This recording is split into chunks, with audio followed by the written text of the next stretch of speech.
Welcome to the Indie Film Hustle Podcast, episode number 305. Never define your success by somebody else's success. I never look at another man's grass to tell me how green mine should be.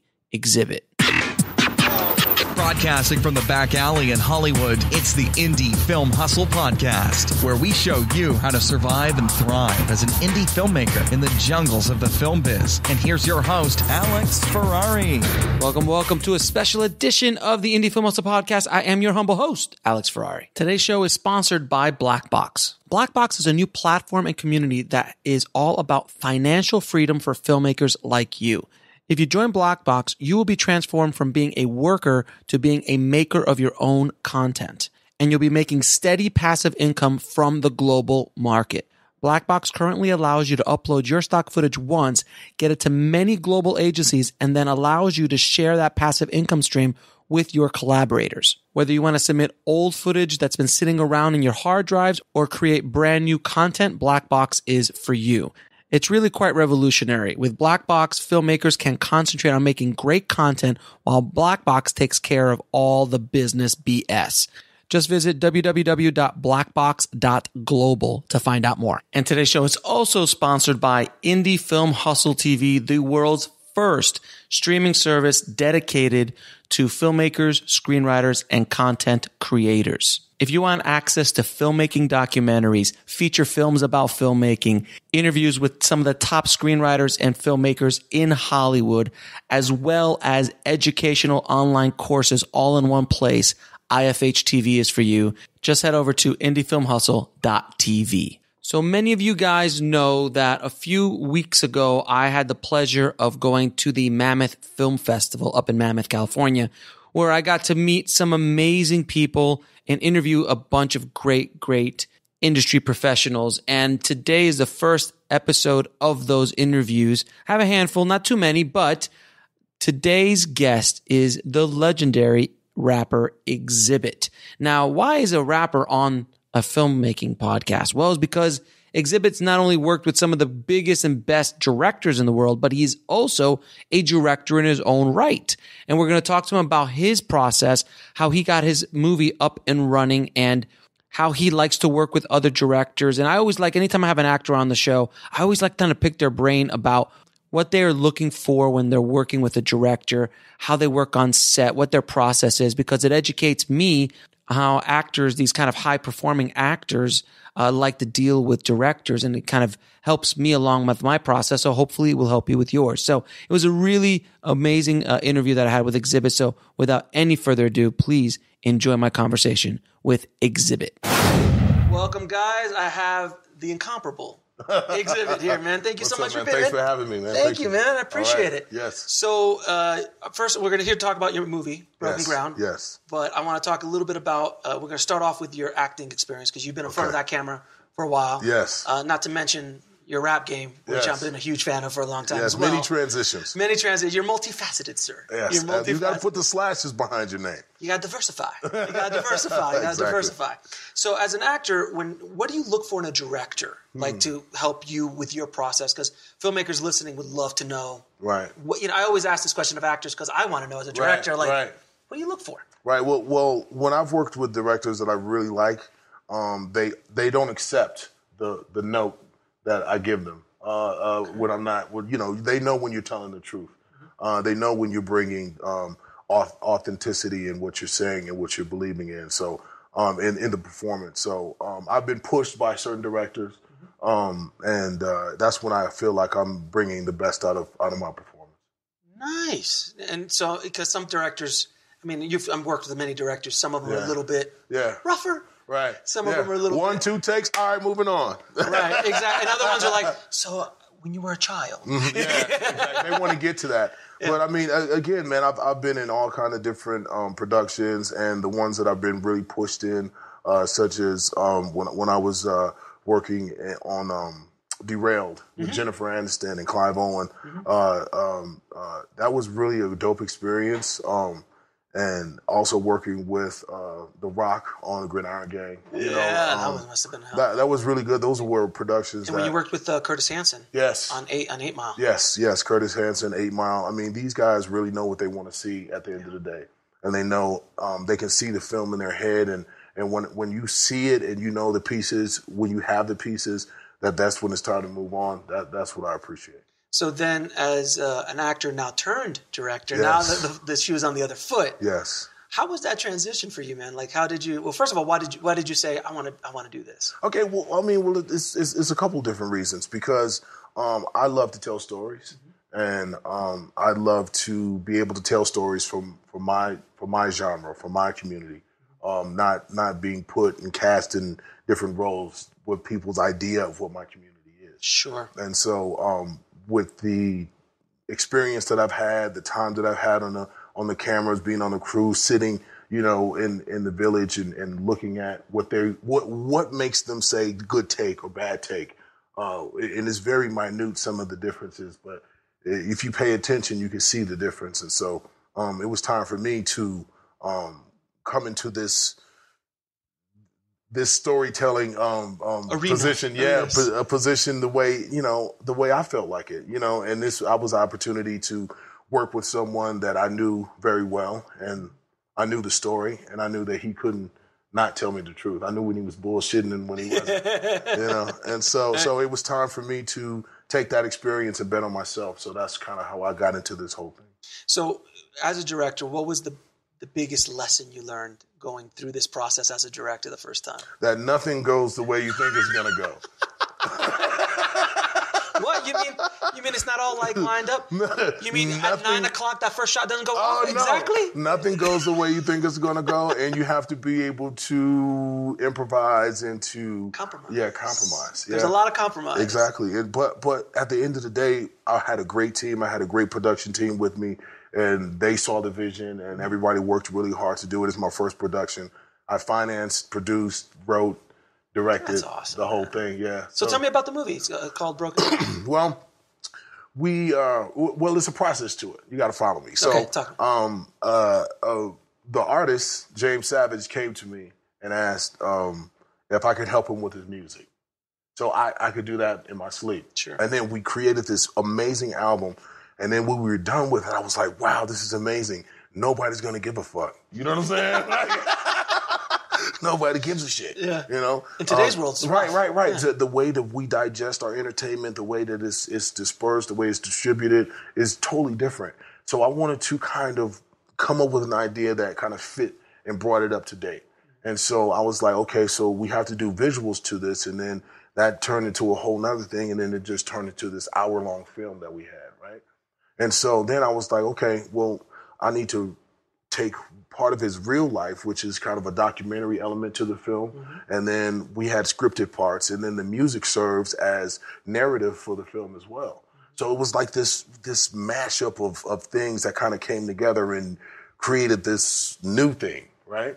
And so when we started taking meetings and people were looking at it and we got feedback, we decided to step back a couple times, and then we created this platform called Broken Ground.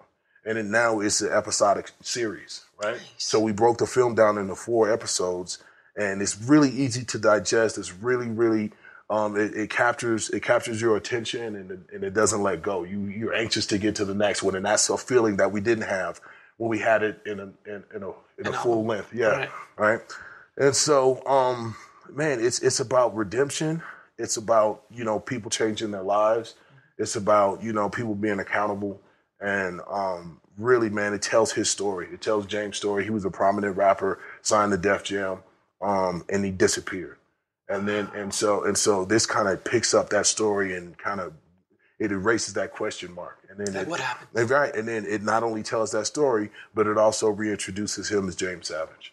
That's awesome. Dude. That's awesome. So in the world that we live today with the whole digital media, I mean, you felt it with music. Oh yeah. I mean, CDs aren't selling like they used to.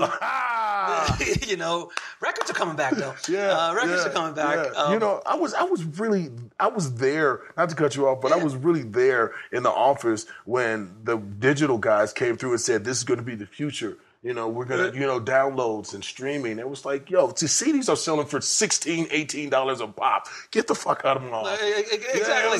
Like 99 cents. You must be crazy. crazy. Yeah. No, but to see where it is now, it's definitely changed. So with that world, because you came from the music world, and now it looks like you decided to create a platform, and there's a lot more opportunity out there for creatives to do things like that. Like 20 years ago, you couldn't have created a platform. No, it was unheard of. The platforms were created, and they were there, and you kind of you had to find where you fit on which platform, or you wouldn't get played, or you didn't get out at all. Exactly. Yeah. So, do you think there's in today's world so much more opportunity for independent filmmakers, for people to come out there? It is, but it depends on your definition of filmmaker. Because please, I would like to hear. I like to hear your.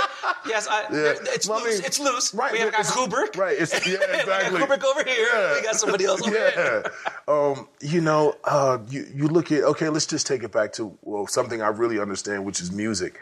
And in order to be a musician back in the day, you had to not only create the music, but you had to have someone that was so embedded in what you were creating that they were willing to put financial risk behind it. Right. You had to when you got a record deal, it was the business of selling music, not just making music. Now anybody with a laptop and Fruity Loops can be a rapper, Yeah, exactly. And it doesn't have to be good. It's just, but it could come out on the same platform as Beyonce, and don't get me started with the rap. Man, please. But now we're seeing that in filmmaking as well. Yeah. We're seeing people, it's some things on some of these streaming platforms that is like, how did that get on there? Who did this? Who approved this?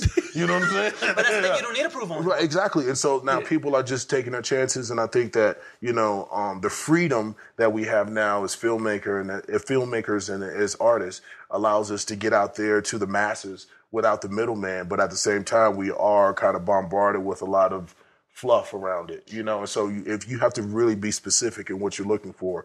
And then once you find there's some gems out there, but it's a lot of hobo stuff. You gotta dig. You gotta swim through the sewage to get to it. Back in the 80s and 90s, you just made something and you were done. Right. Yeah. If you can make a feature in 1989, it was sold. Yeah, it was. It doesn't matter how good or bad. If you just made one, it was done. Absolutely. Nowadays, everybody's got the power in their pocket. Right, exactly. You could do it on a phone. I see people making films, and doing, the YouTube channels and that's a whole. You're creating platforms. It's a whole nother thing. Yeah. Man, you're creating. And the money that these kids are making on YouTube, man, it's insane. Right. I have an 8-year-old son, and I sit there and I try to, I'm very, I'm close on and monitoring what he consumes. Good. And so, I'm sitting here looking at these guys just playing video games with a picture of themselves and screaming and. We look at it like weird. The jokes aren't even funny. I'm like, come on, guys, get better material. Yeah, but he's staring at it, and then he's entertained by it, and so he doesn't even have a favorite television show that comes on like a broadcast network. He's like on the YouTube. This is a generation that I'm seeing is thoroughly entertained by the internet, and it's pretty wild to see. It's pretty insane. Yeah. Now, last question I asked you: what is? And I ask this of all my guests.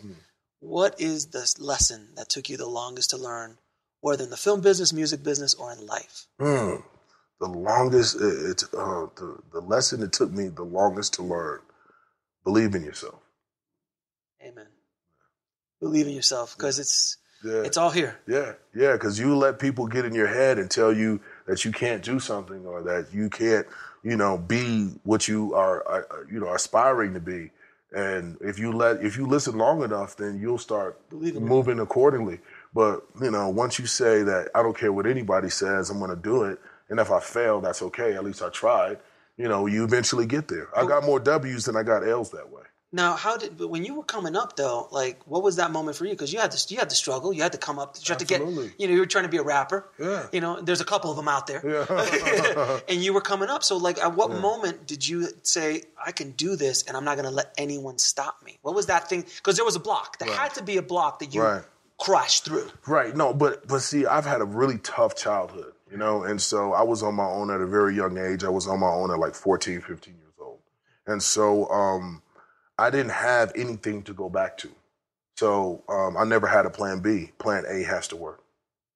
So that was, you had your back against. That's it. You had your back against the wall. And it's never failed me, So, does everything pan out the way you expect it to? No. But that doesn't mean you have to stop the first time. Keep trying.